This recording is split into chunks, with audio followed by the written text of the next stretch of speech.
E aí pessoal, beleza? Começando mais uma videoaula aqui do PET, e essa aqui vai ser sobre mecânica dos sólidos 2, né? Ou resistência dos materiais, como chamam aí. Então a gente vai estar falando aqui um pouco na nossa aula sobre torção, né? E a gente vai discutir a fórmula básica da torção e o princípio dela.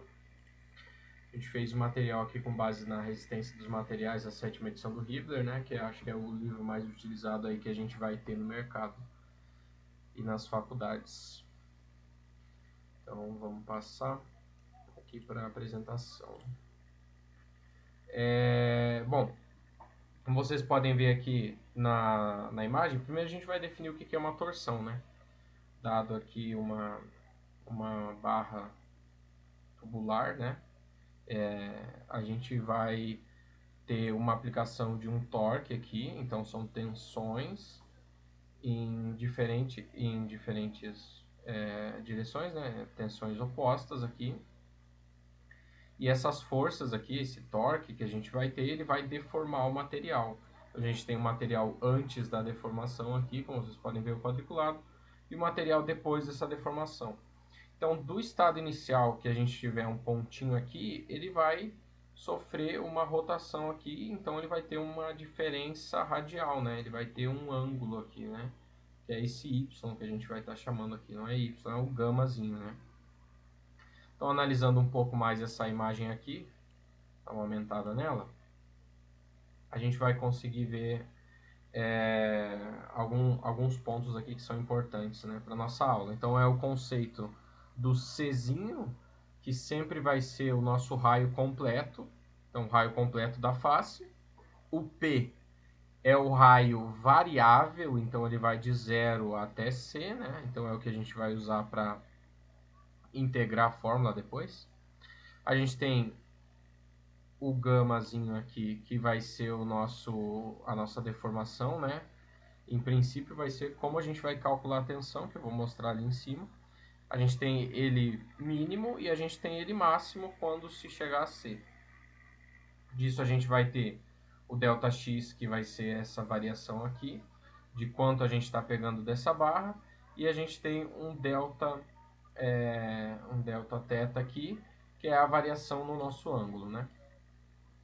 Bom, passando um pouco para as fórmulas, isso aqui é só a definição, né? É difícil usar isso. A gente tem que esse alfa, esse gama aqui, é a variação do nosso P em função da derivada do ângulo e a derivada do ângulo dx, né? Que é o comprimento do nosso tubo, como pode ver aqui.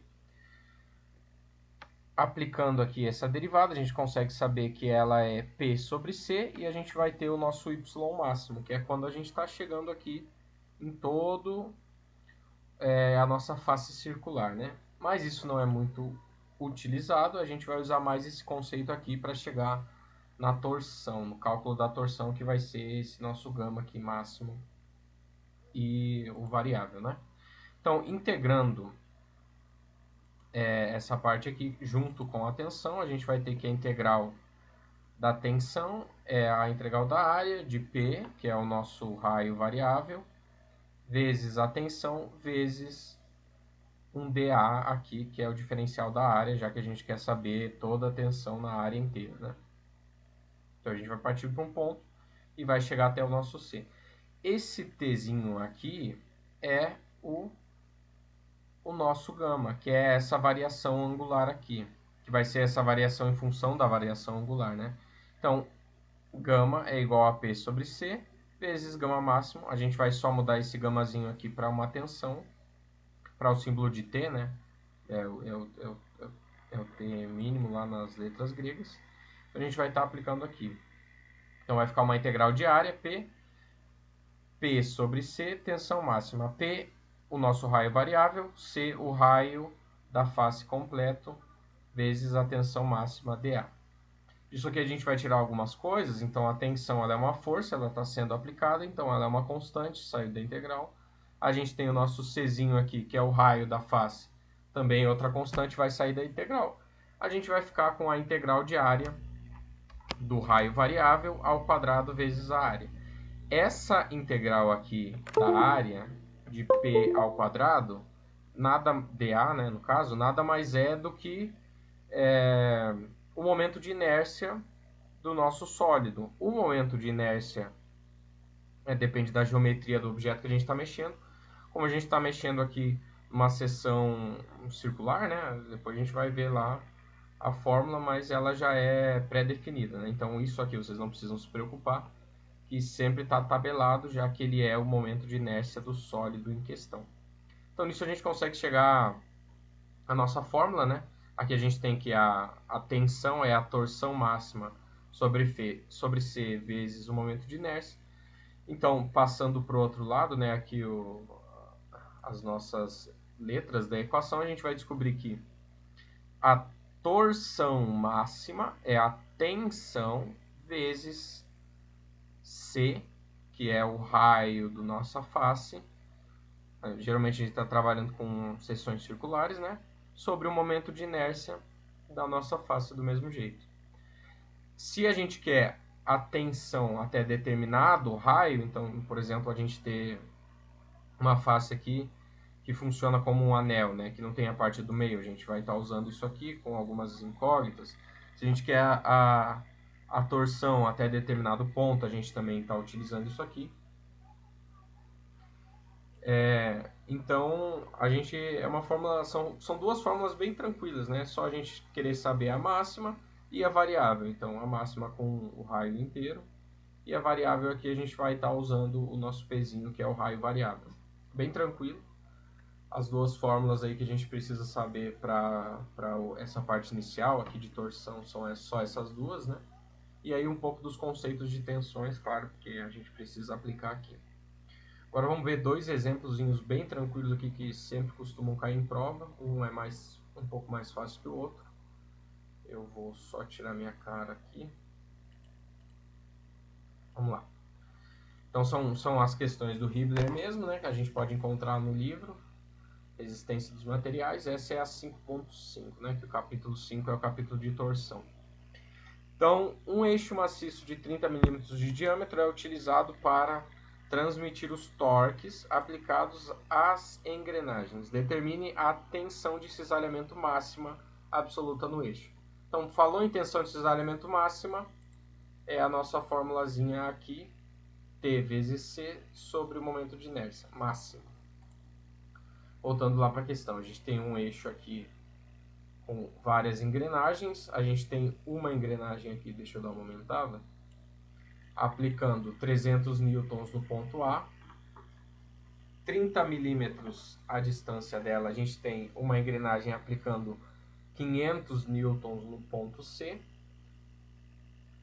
40 milímetros a distante, a gente tem uma engrenagem aplicando 200 newtons e mais 500 a gente tem mais outra de 400. Então, primeira coisa é que a gente vai ter que montar um gráficozinho para ver como funciona essa diferença aqui entre as forças, né? Vocês podem ver que elas têm sentido, então elas vão aplicar um efeito aqui e a gente vai ter um torque resultante das engrenagens, e é isso que a gente vai usar para calcular, né, a nossa tensão. Então, vamos passar aqui para o próximo slide, que é onde a gente tem as contas.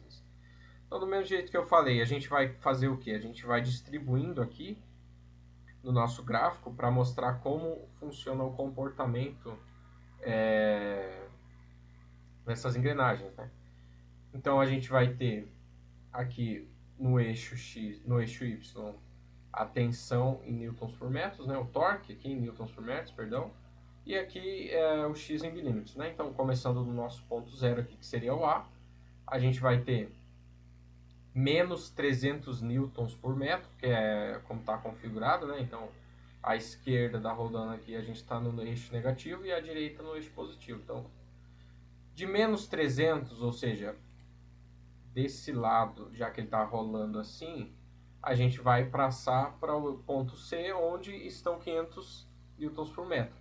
300 menos 500, já que eles estão em sentidos opostos, a gente tem 200 newtons por metro. Então a gente caminhou 0,3 metros, a gente chegou no gráfico aqui em 200. Lembrando que isso aqui é uniforme, tá, galera? essa transição aqui ela está sendo uniforme. Assim que ele passa, a gente passa a ter os 500. Então, da mesma forma, de 500 a gente vai andar 0,4 metros aqui até o ponto D. Eu podia ter colocado aqui, né, os pontos, mas enfim, aqui a gente estaria no ponto D. A gente também vai estar em 200 newtons, porque a gente está indo de 200 para 200 no mesmo sentido, não teve transferência de carga. Só que aqui em cima, no ponto D especificamente, a gente vai ter a soma deles, então 200 mais 200, 400, que aqui é um gráfico dos resultantes, né, de como está funcionando essa engrenagem. Desses 200 aqui, a gente vai passar até 0,5 metros aqui, até o ponto B, né? No ponto B a gente vai ter 400 resultantes para esse lado e 400 finais para esse lado. 400 menos 400 vai cair para zero, então, e a gente vai estar no comprimento final aqui, que é 1,2. Só para explicar como é que cobram os gráficos, né? Porque às vezes eles são cobrados na hora da prova. Então, bem tranquilo aqui, aplicando as nossas fórmulas, a tensão máxima aqui é 400 newtons por metro, né? O torque máximo aqui que essas engrenagens aqui geram. Então, é o que a gente precisa aqui para calcular a nossa torção máxima, para saber como está funcionando aqui essas engrenagens, né? Então, torção máxima é igual a tensão máxima de cisalhamento, né? Vezes o Czinho, que é o nosso raio aqui, sobre o momento de inércia. O momento de inércia de uma face circular é π vezes o raio vezes o raio na quarta sobre 2. A gente vai cortar aqui com o C de cima. O 2 vai passar multiplicando, já que ele estava dividindo aqui o nosso quociente, né? Então aqui só aplicando os números, né? Uma coisa bem tranquila. 2 vezes 400 newtons por metro. Então a gente está transformando para megapascal aqui já, porque ele vai sair de metro para milímetro, né? Vezes π, dividido por π, vezes o 15 aqui que ele nos disse que é a informação do raio da hastezinha, né? 15 é o cubo. Aqui está o 10 na 3, porque aqui está em milímetros, né? Então, 10 na 3 subiu. Estava dividindo aqui, ele vai subir multiplicando já, porque a gente já está convertendo de metros para milímetros. Então, realizando a multiplicação, a gente vai ter 75,5 megapascais. É muito tranquilo, tá, pessoal? Vocês estão vendo aqui que é só a aplicação da fórmula e mais e menos, né? Não tem nada difícil aqui dos conceitos de tensão. Vamos para uma outra questão aqui um pouco mais diferente, só para fechar o conteúdo. Essa aqui foi muito fácil, né? Então é a questão 5.14. É a mesma coisa, né? A gente vai ter um eixo com uma barra de face circular e a gente tem várias engrenagens aqui com diferentes torques em cada uma, né? Então a gente tem de A a E. A gente vai ter aqui 68 newtons por metro. Em B a gente tem o torque 1, que ele definiu aqui, né? Que a gente vai descobrir na questão. Em C a gente tem 49 newtons por metro e em D a gente tem 35 e em E ela está engastada aqui, fixada numa parede em alguma superfície. Então beleza, pessoal. Vamos lá. O eixo maciço de alumínio tem diâmetro de 50 milímetros, então esse aqui é o nosso raio, né? O nosso Czinho é 50 milímetros. E tensão de cisalhamento admissível de 6 megapascais. Essa aqui é uma informação muito importante, porque isso aqui está nos dizendo o quê? Que a tensão máxima admissível que o problema quer que a gente use é 6 megapascais. Então a gente não vai poder ultrapassar isso, né? Então, basicamente, o que a gente vai usar para descobrir aqui o nosso T1 mais ali na frente, né? Então, vamos lá. Determine o maior torque T1 que pode ser aplicado ao eixo se ele também estiver sujeito a outros carregamentos de torção. Então, seriam as outras torções aqui que ele está sofrendo, né? Exige-se que T1 haja na direção mostrada. Então, a direção mostrada seria contrária a A e contrário ao sentido de C. Então, ele é o único que está para, digamos, para o lado oposto aqui de todos os outros sentidos, né? Determine também a tensão de cisalhamento máxima no interior das direções CD e DE. Então, o que ele quis dizer com isso? Que ele quer a tensão de cisalhamento resultante aqui de A, B e C entre C e D e a tensão de cisalhamento resultante em A, B, C, D entre D e E. Então, a tensão de cisalhamento em T1, a tensão de cisalhamento entre C e D e entre D e E. Parece complicado, mas do mesmo jeito é muito tranquilo. Vamos aqui para um esquema que mostra aqui a nossa primeira parte da questão, que é descobrir quanto vale T1. Como que a gente vai descobrir quanto vale T1? A gente vai pegar a resultante que ele nos falou de tensão admissível, que estaria aqui entre B e C, e a gente vai dizer que ela é quanto? Ela tem que ser 6, né? Essa tensão admissível aqui tem que ser 6. Então, a gente vai pegar aqui a equaçãozinha, que o TBC, que é o que está entre B e C, vai ser T1 menos 68 newtons por metro, já que eles estão em sentidos opostos, né? Vamos lá.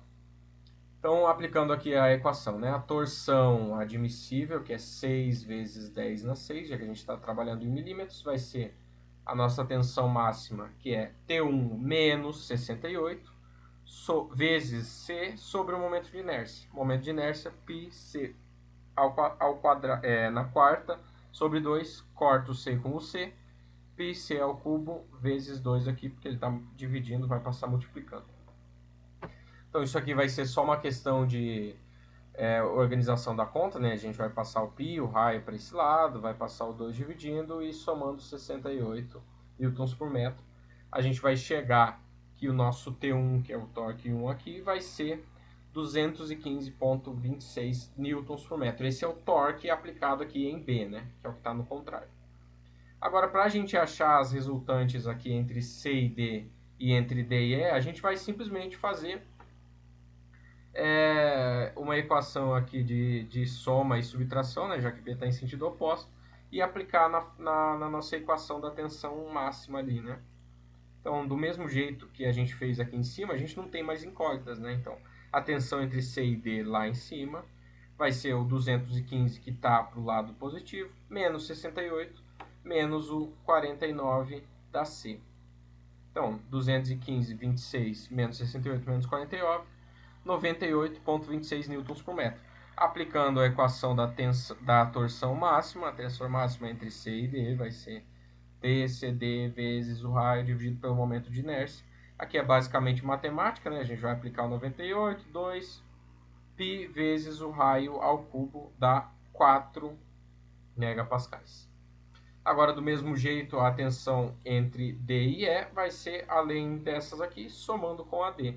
A gente pode só pegar essa equação de cima aqui e diminuir os 35 desse 98. Vai dar os 63,26. Por quê? Porque é um acumulativo, né? Então, 215,26 menos 68, menos 49, menos 35 agora. Isso vai dar 63,26 newtons por metro. E agora, aplicando mais uma vez a equação da torção máxima em D e E, a gente vai ter aí o torque, né, a tensão cisalhante aqui, vezes o raio sobre o momento de inércia, aplicando a matemáticazinha básica aqui de substituição, a gente vai descobrir 2,58 megapascais.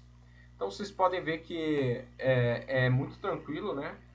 Basicamente tudo aqui dentro dessa parte de torção é a aplicação da formulazinha nossa aqui embaixo, dessas duas fórmulas, dependendo do que o problema quer. Então não tem nada difícil, né? É só mais uma questão de realmente entender o que o problema quer, se ele quer o gráficozinho, saber interpretar esse gráfico e aplicar aí a nossa fórmula de maneira correta, né? Lembrando sempre de converter aqui quando a gente estiver trabalhando de milímetros, porque geralmente os raios são em milímetros, mas o torque aplicado aqui, a tensão cisalhante, ela está em metros, né? Então acho que é basicamente isso, pessoal. Espero que vocês tenham gostado aí do conteúdo. Qualquer dúvida é só deixar aqui nos comentários. Eu prolonguei um pouco mais a aula, mas é porque esses conteúdozinhos aqui estava muito tranquilo, né? Então eu quis trazer 2 exemplos. E é isso, pessoal. Obrigado e até a próxima.